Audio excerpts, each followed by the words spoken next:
energy to our guest speaker this afternoon, no less than Mayor Sebastian Baste Duterte!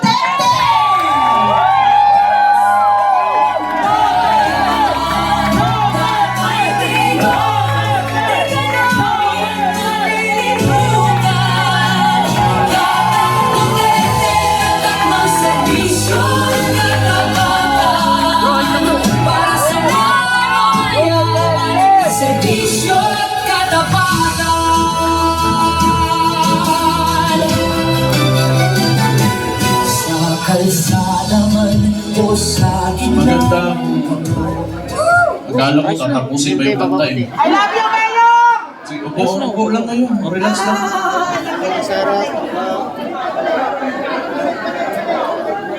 Magandang hapon sa inyong lahat. Former Speaker Bebot Alvarez, Senator Bongo, Senator Padilla, Mike Defensor, Chairman Alcusi, Congressman Leandro Leviste, Attorney Jimmy Bondoc, Attorney Vic Rodriguez, Attorney JB Hinlo, Attorney Topacio, Philip Salvador, Idol, and my idol, Harold Respiso.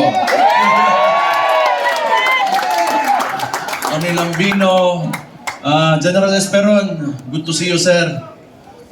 And yung mga hindi ko nabanggit, sa susunod na pagkikita natin.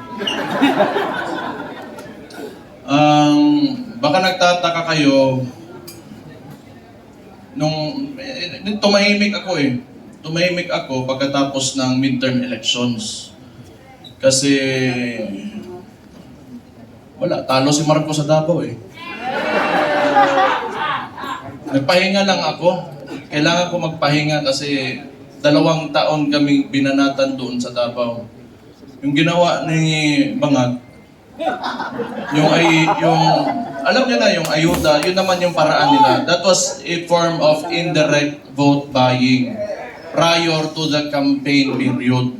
Yun talaga yun. Yung ginamit niya, so sinabi ko naman sa mga taga Davao, tanggapin nyo lang. Total, buwis nyo man yan. Yung nagsikap dyan, para may pera yung gobyerno, pera nyo rin yung kinukuha nyo. Hindi yan galing sa kanya. Pero yung mga taga Davao matatalino na, they are intelligent voters.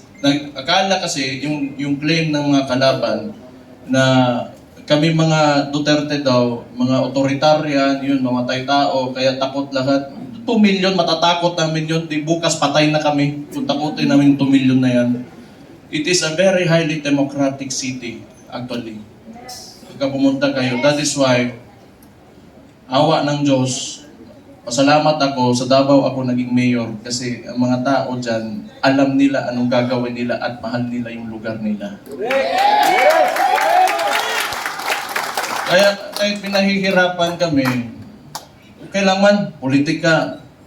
Tapos, Marcos lang. Alam naman natin sa tatay pa lang yan.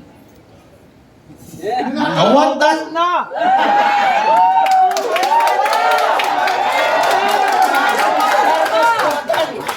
Hindi, kasi ganito yon.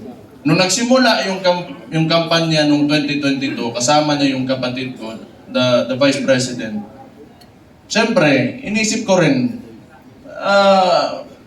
siguro, itong tao na to, gusto maging presidente, he will redeem the Marcos family name. So, hindi ko naman talaga inisip na may ganon din pala kagago yung tao na yan. Siguro nasa isip niya, kung sira na yung pangalan namin, sirain ko na lang lalo. Wala naman akong yung politika lang to, kung bahala sila, magalit sila sa akin. Si Auntie Claire, tanawa. Pagkatapos ito, Auntie Claire, si Mayor Baste, lulo ng buwan mo ka.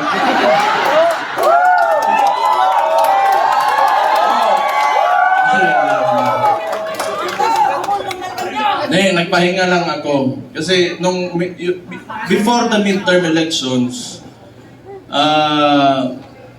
Kami doon sa Davao, lagi kami nagmo-mobilize kasi nung sinimulan nila yung People's Initiative, papipirmahan nila yung mga papel.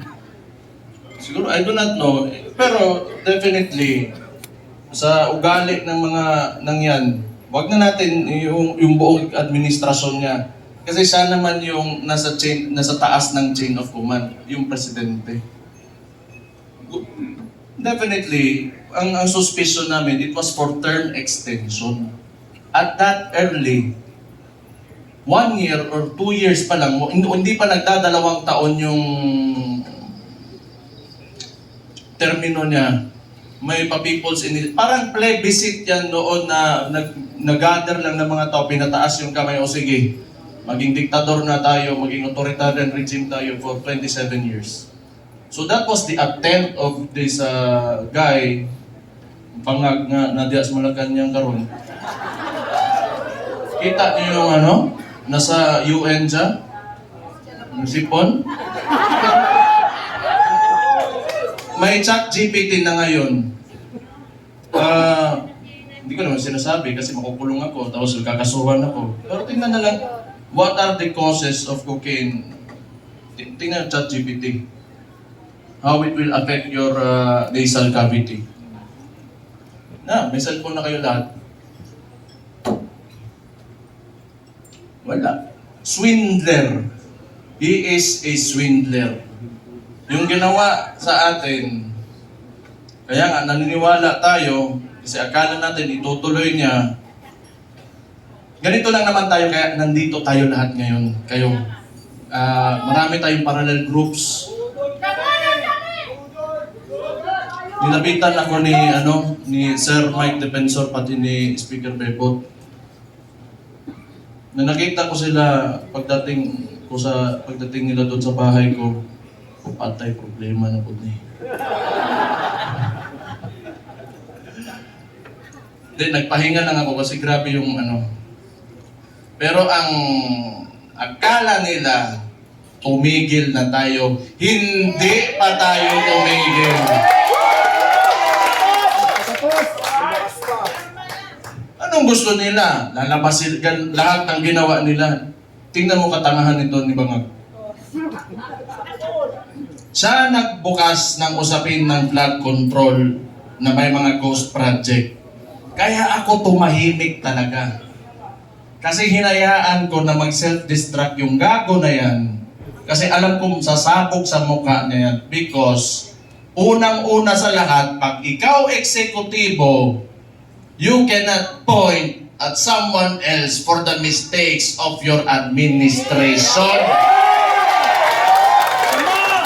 Responsibilidad mo yan, ibig sabihin, either hindi ka nag-iisip o kulang ka sa pag-isip o hindi mo talaga gusto yung trabaho mo. Iniisip niya, sumunod na. Kita mo ngayon, nag-backfire sa kanya, and they attempted to, lagi nilang ililiko. Doon pinakita naman namin lahat. Sa Davao, walang ghost project, may resibo kami lahat doon.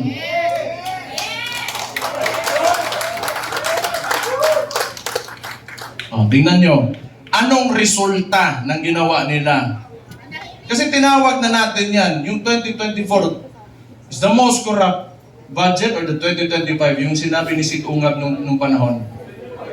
Hindi, lahat yan kasi sayo ng opo the most corrupt. Bakit di sila makakilos ngayon na tumaas yung presyo ng langis?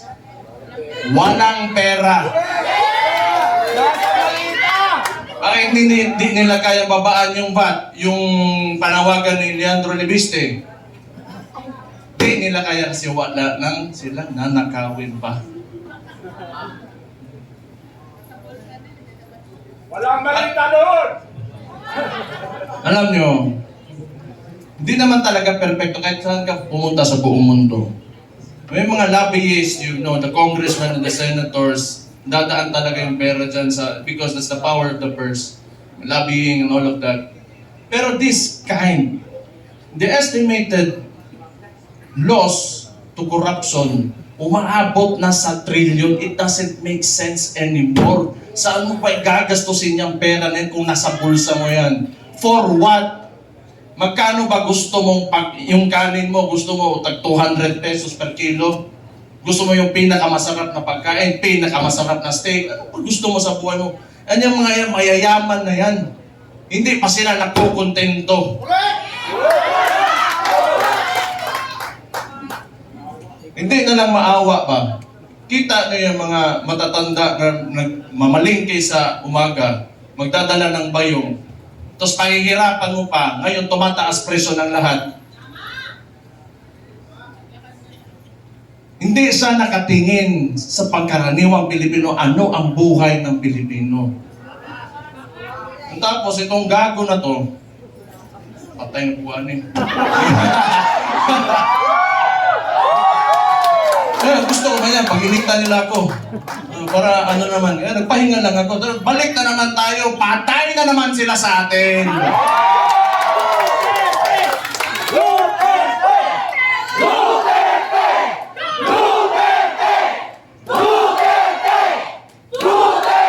Ito pang maganda. Ito pang maganda. Tayo, mga parallel groups, ilan? Pila to ka buok? 600 parallel groups. Anong sinabi ng Vice Presidente? Siya ay tatakbong presidente, kumilos na tayong lahat.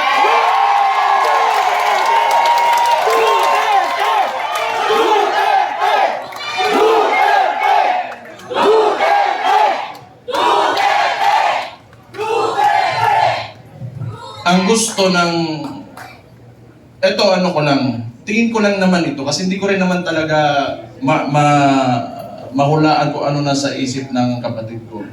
Tayo, tama yung sinabi ni Rob Francis kanina, may galit tayo. Galit na, lahat tayo galit dito. Kaya nga tayo nagtipon-tipon kasi gusto natin na may pagbabago na nangyari. Kasi yung pagbabago na yun, kinuha ni Bongbong Marcos, nandun na sana tayo. Balik lang tayo kung ano yung plataforma. So noong 2016, si former President, si Rudy Duterte, yung tatay ko, sa survey, 7%, 15, 18. Ano plataforma niya? Dalawa lang. Very simple. But it reflected the sentiments of the people. Yung masa. Drugs and corruption. Anong binalik ni BBM ngayon? Drugs and corruption!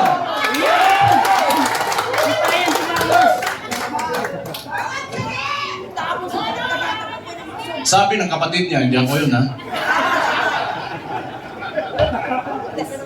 O safe na ba ako, attorney?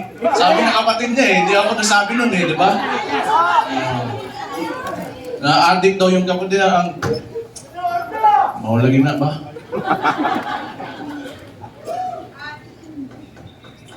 Hindi, tama naman yun. Kailangan optimistic tayo. Kailangan well-organized tayo, andito tayo lahat. At mahalaga sa lahat, unified tayo. Yung may mga differences tayo kasi lahat tayo mayayabang eh. May mga ugali yung mga DDS eh. Diba? Kalimutan muna natin yun. Kanawa, ang bugiro kayo mga buwan.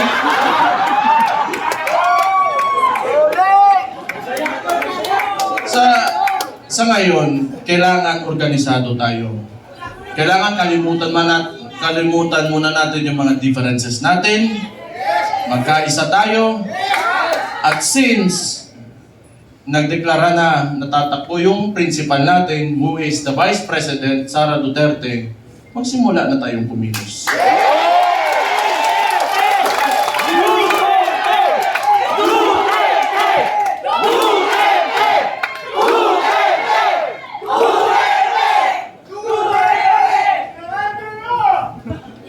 Una, hindi atin ang mainstream media.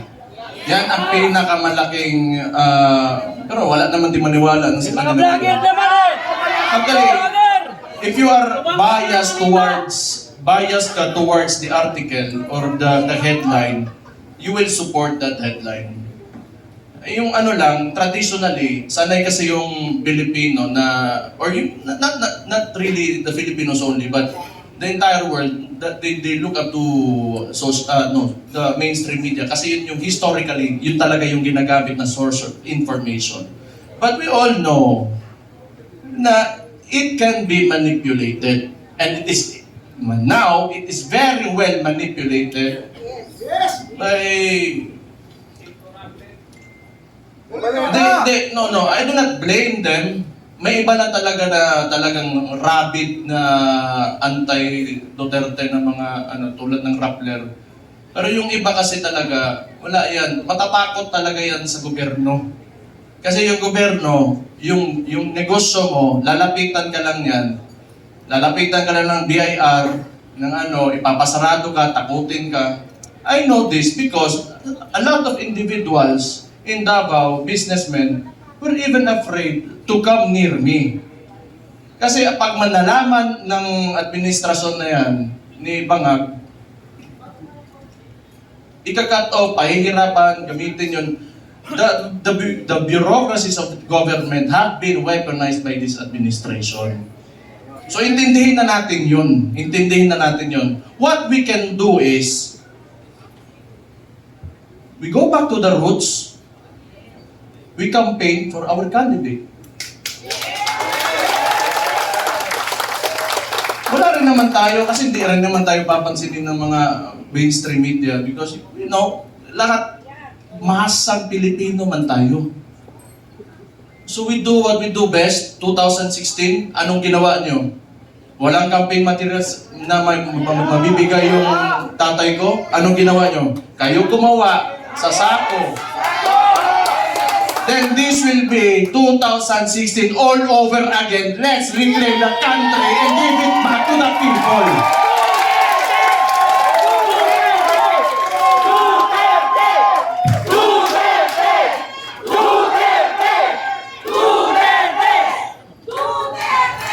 I just want to mention yung binanggit ni yung idol ko rin si Robin Hood Padilla kanina na totoo naman yung mga oligarko na yan.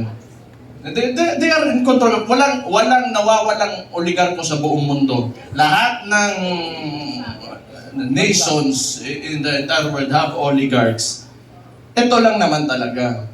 Kontrolado ba ng mga oligarko yung namumuno ng bansa? Yun ang mahirap. Ang kailangan natin, they have to be separate so that yung leader of that country can protect the people from exploitation of these oligarchs. Yes! Kaya hanggang ngayon ayaw pa rin nila sa amin dahil binangga yan, walang iba kundi si Rudy Duterte lang.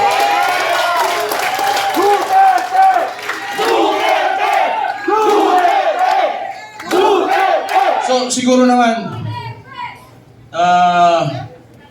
yan, nag-declare na yung kapatid ko and we're going into the 2028 elections.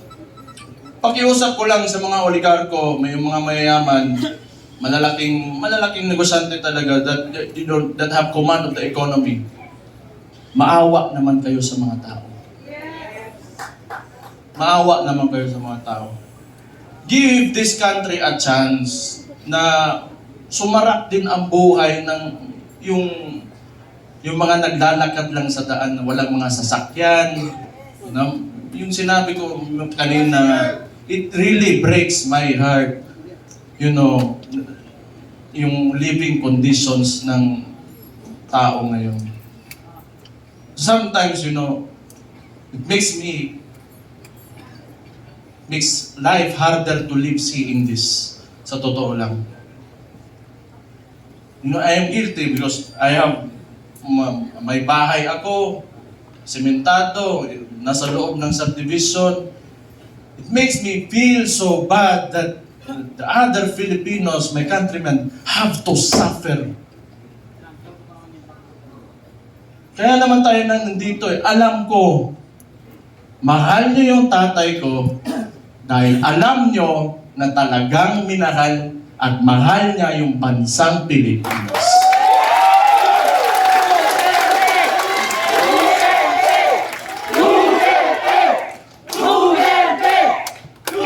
We have to, turn this around. We have to make this country turn around. Hindi pwedeng ganito. Andun na tayo. Alam ko, kahit yung tatay ko nasa Netherlands, binigay sa mga dayuhan. Alam ko nandito pa rin kayo kasi naniniwala kayo, pinakita ni Rodi Duterte na kaya pala natin angatin natin ang ating bansa. You know what? Kayo lahat mga Pilipino, do not settle for this. You deserve better.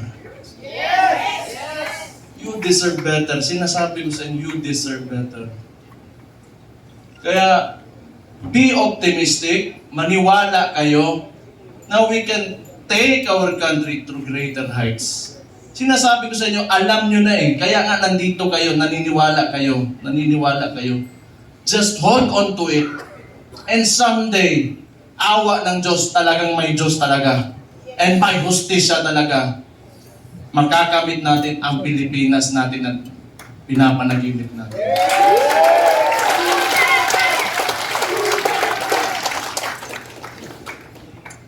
Isa, lahat ng politiko, kailangan bitawan natin yung mga pansarili nating gusto. We have to be selfless public servants. Unang-una yan sa lahat kung gusto natin talaga umangat itong bansa natin. Sabihin na natin, may nakawa nangyari, bigayan ng pera, whatever. Kasi that should be enough. Nagkaroon na kayo ng presidente that tolerated it. So what's next? Dadagdagan nyo pa? Nagpasarap na kayo ng sobra-sobra? Gusto nyo pa? Kung swerte na kayo sa buhay, it's time you give back to the people. Huwag niyong pahirapan yung mga tao. Tama na yan. Okay na yan. Siguro yung mga anak nyo, maka-aral sa abroad, you can eat, in a very nice restaurants. Tama na yan. It's okay. Isang ulo lang naman ang kailangan namin. Ang ulo ni Bongbong Marcos!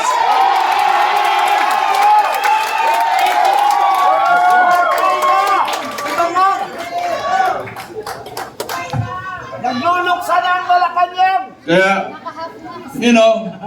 this coalition, if you cannot approach me, you approach Mike Defensor, you approach Bebot Alvarez, you, the congressman, I'm talking to you, if you want to defect, talikuran nyo na yan because alam nyo, kayo, mga politiko, nakatira kayo sa Pilipinas, huwag nyo sirain ang bahay nyo.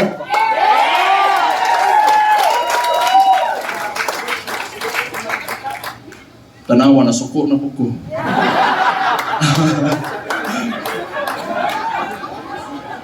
Pero, tama yun kasi si Martin wala naman. Si Bongbong na ang sunod.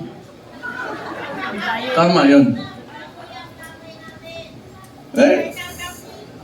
Si Martin yung talagang mautak na marunong magmaniobra ng Congress eh.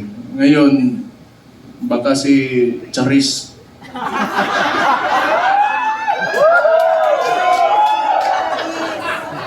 Sino yun? Kilala niyo? Charis.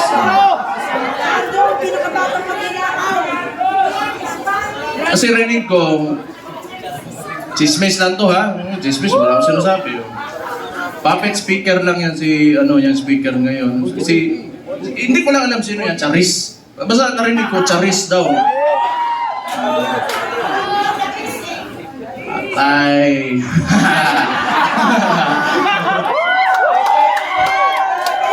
Ala ko niya. Basta ako, nagsalita na ako. Yun yung nasa puso ko, yun na nasa isipan ko. Kung maniwala kayo, okay. Hindi kayo maniwala, okay lang din. Hindi kung maniwala tayo dito lahat, nabangag talaga yung gagawin nasa taas. Sobra pa pagkabangan! Alam nyo na anong gawin nyo. Ilagay natin ang Vice Presidente sa 2028 na Pangulo natin. Ito lang, nananawagan na gusto natin ng radical revolutionary movement. Gusto nyo? Sumama kayo kay Leandro Libiste. Punta kayo doon. Hindi, kilala ko yan noon pa. Kilala ko si Leandro. Pumunta yan ng Davao, nagbigay yan ng mga solar panel sa isang indigenous community doon sa Davao City. Matagal na. So, may ano yan sa CSR na ginawa doon. Kaya mabait yan na bata. Mas matanda ako ng konti eh. Mabait yan si Kong. Mabait yan. Kaya yan naging ganon. Kasi alam mo yung mga mababait na tao, pag ginalit mo, patay ka talaga. Mag-ingat kayo. Ayan pa, may isang Raulo si Atty. Harold Respiso. Sabi ko nga eh, nakita ko tong gago na ito, sabi ko, puta, hindi lang pala ako ang si Raulo dito, may kasama na ako. Wala yung isang Raulo din, si Kiko Barzaga. Pero pag I want to talk to the younger people in the cameras. Subaybayan niyo yung mga bata na yan, yung mga tao na yan. They are the future of Philippine politics. Sino ba namang si Raulo na lalaban ng administrasyon, magiging oposisyon, lalo na ganito kaabusado? You know, what seemed to me, yung ginawa nila sa tatay ko, was a state kidnapping. Yung mga bata na yan, hindi natatakot yan. We need people like that. We need people like that. May iba naman, diplomatic, parang si Senator Bongo. Okay yun. Hindi pwede lagi tayong galit lahat. Diba? Dapat may mabait din sa atin.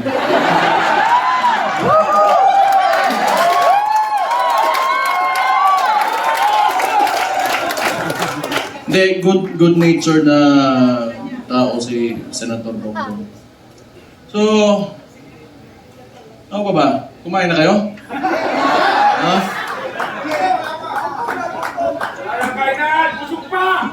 So sige. So yung coalition natin, ang tawag nito United Front. So ibig sabihin nun, from the word united, nagkakaisa tayo. Okay? So, kung kaya niyong palawakin, yung mga miyembro niyo, magpalawak tayo.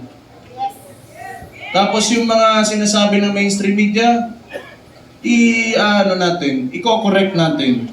Kasi binabalik nila lagi yung confidential funds ni VP Sara, and yet, sasabihin ko ulit, yung estimated loss to corruption in the Philippines right now, umaabot na sa trilyon. Trilyon against the 125 million na nakihirapan nga silang patunayan. Can you see how absurd that is?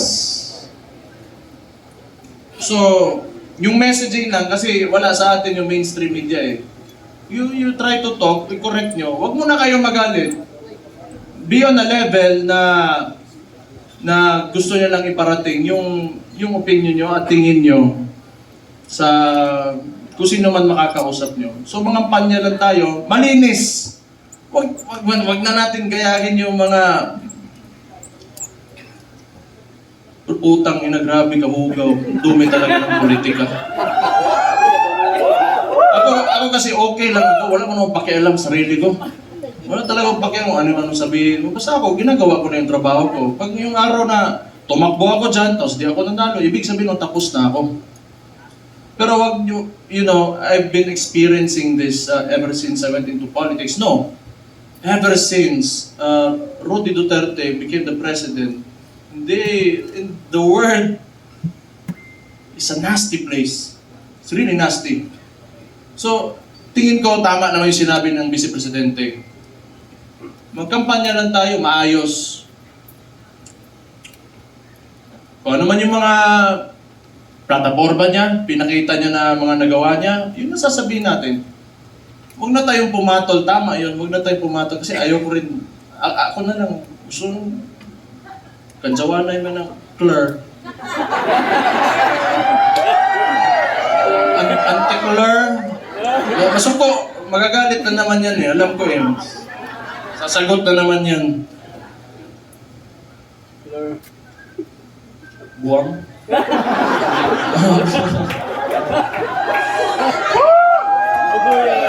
Oo, kung baliw sila, baliw din ako. Ganun lang naman. Pero alam mo, yung observation ko lang, this is only my observation. Mahirap yung mga tao nakaupo sa, in a seat of power. Tapos ganun yung ugali na mahilig magipit at mga abuso ng mga maliliit na tao. Patay tayo dyan. Mahirap yan. Kaya ako rin, gusto ko yung nilalabanan ko, malaki rin naman. Para kung makukulungan ako, matatanggal ako sa pagka-mayor ngayon, o mamamatay man ako, at least worthwhile yung ginawa ko at para sa sambal ng Pilipinas. They only pick on people na kaya nila eh. They only pick on people na kaya nila. Pero, hindi nila kaya ang masang Pilipino. Dati hindi nila kaya. Bukas na ang mga isipan at mga mata ng Pilipino ngayon. Bakit isa lang nagsasabi na tama? Kayo, hindi nyo alam?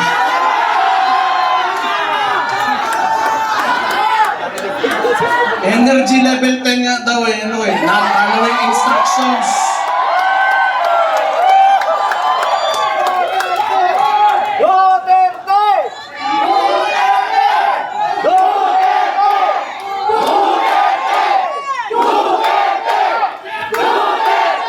Kayo, nilalagay nyo talaga ko sa alanganin ba? Okay lang. Alam nyo, yung tumakbo, yung tatakbo din yung tatay ko. Lahat kaming magkakapatid, hindi talaga pumayag. Kaya isa ring value yun. Kasi alam ko talaga, pagka nahamon yun, ibibigay niya talaga buhay niya para sa inyo. Kaya hindi kami pumayag. Pero siguro, tingin ko lang, hindi ko naman pwedeng hulaan yung nasa isip niya, mahal niya talaga kayo at yung bayan niya.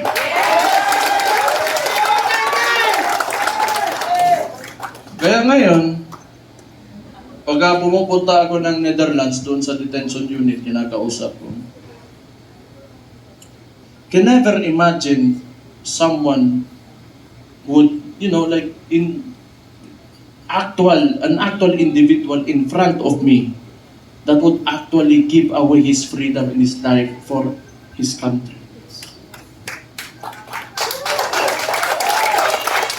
Kahit tatay ko siya, I am so amazed.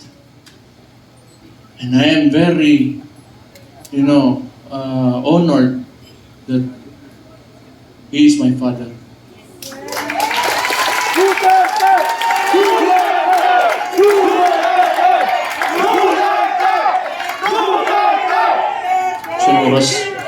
Sa oras ba yun? Isang oras na!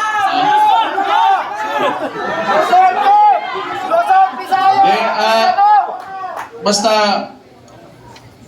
kung may problema, we have to communicate with each other. Okay? Let's just be friends, lahat tayo. Huwag tayo mag-away-away.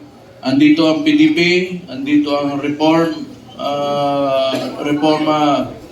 PH, and Reforma, andito ang Maisog, and hindi ko na mababanggit yung lahat ng parallel groups, Reforma Pilipinas. Magkaisa tayong lahat. It's time to move with positivity and optimism. Let go of yourselves. Give your all for the country. Lahat gagawin natin, hindi para sa atin, kundi para sa bayan natin. Let's make this happen. 2 taon, 2028 na. Kaya natin to.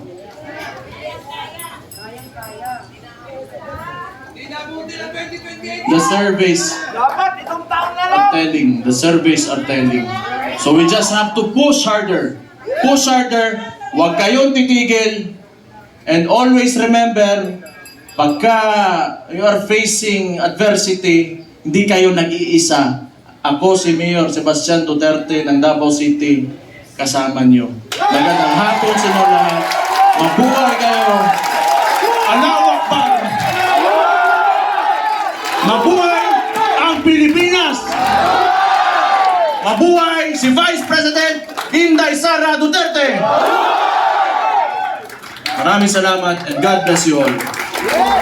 Alright, thank you so much, Mayor Baste Duterte! Maraming Mayor, may we request you to please take the middle seat? Grabe, the weight of his words is simply amazing. Okay, at this point, we would like to also call the representatives of Reform, PH, and Reforma, Speaker Bebot Alvarez, Yes. and also Secretary Mike Defensor, the other side. We also want to request our senators and congressmen and our leaders to please occupy the seats. Yung mga kasama po natin na nasa VIP section, dito po tayo tatayo sa likod. So let's empty that. We will all be witnessing the signing of this coalition. Alright? Yung iba po, senators, congressman, upo po tayo sa mga other empty seats.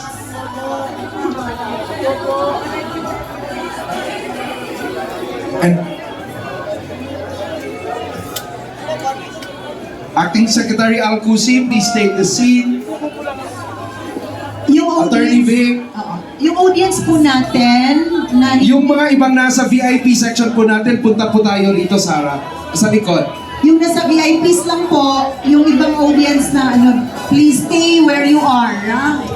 Please lang.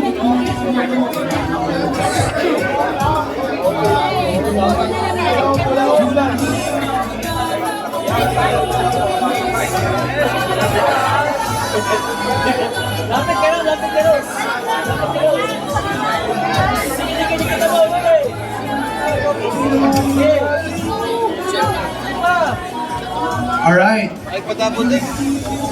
Yung pong gusto kumuha ng mga photos, pwede po kayo dun sa harap kumuha ng mga photos and videos ninyo. Huwag lang po tayong lumapit sa table, please. Huwag lang tayong lumapit sa table. Hanggang dun lang po tayo sa harap at saka sa side. Huwag lang lumapit sa table, okay? Pabayran po natin because this is history. Yung mga nasa VIP po, punta po kayo, Attorney Trixie. May dalawa pa pong upuan doon, no?